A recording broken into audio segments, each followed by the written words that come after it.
Hi friends, today வெந்தய குழம்பு வைக்கிறதுனால கொஞ்சம் கடுகு, கொஞ்சம் வெந்தயம், 10-15 சாம்பார் வெங்காயம்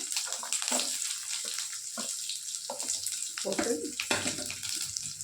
2 பச்சை மிளகாய் கொஞ்சம் பழுத்துருச்சு எங்களுக்கு.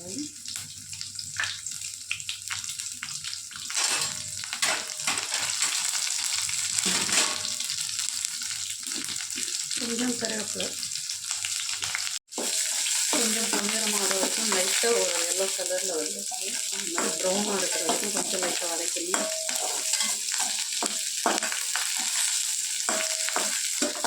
நல்லா வதங்கிடுச்சு. நெக்ஸ்ட்டு இந்த கருவேப்பிலை வச்சு கொஞ்சம் தக்காளி வச்சு அதை மாதிரி கொஞ்சம் வதக்கணும். தக்காளி கொஞ்சம் வேக அதனால் கொஞ்சம் சால்ட்டு போட்டுக்கணும்.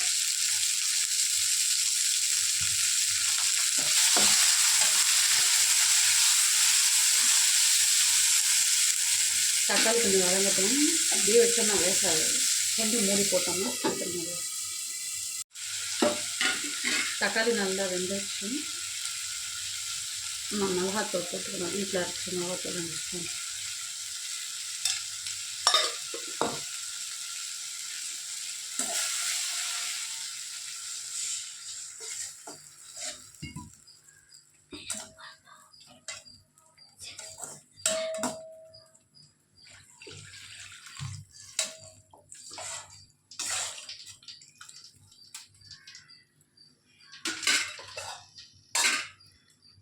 இதுக்கு தேவையான உப்பு கொஞ்சம் போடணும்.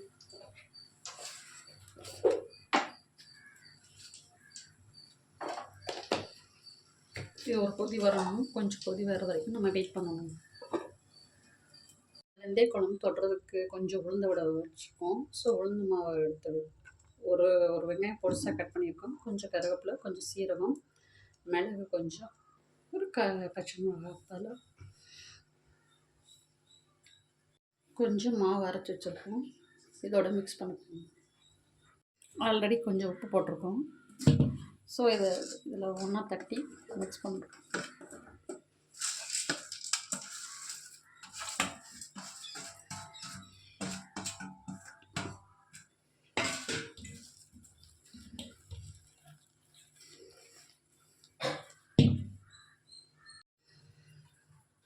நல்ல மசாலா பொரித்து கொஞ்சம் நம்ம இங்கே கரைச்சி வச்சிருந்த பொடியை கொஞ்சம் ஊற்றணும்.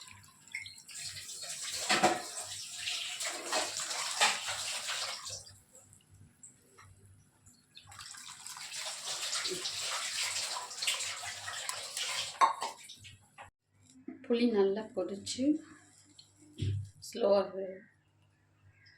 ஃப்ளேம்லேயே வச்சிடணும். கொஞ்சம் அந்த புளியோட பச்சை வாசனை போகும் ஃப்ரெண்ட்ஸ். கொஞ்சம் கருவேப்பிலை போட்டேன். மல்லியில் இப்போ தான் போட்டேன்.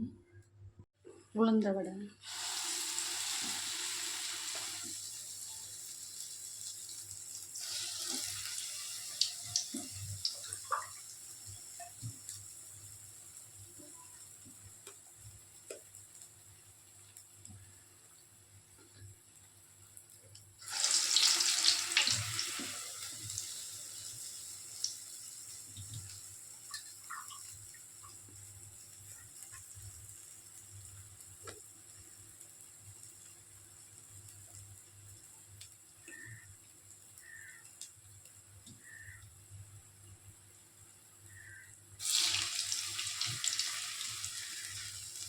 சுட சுட சாதம், வெந்தய குழம்பு, உளுந்த வடை சூடாக சாப்பிடுவாங்க ஃப்ரெண்ட்ஸ்.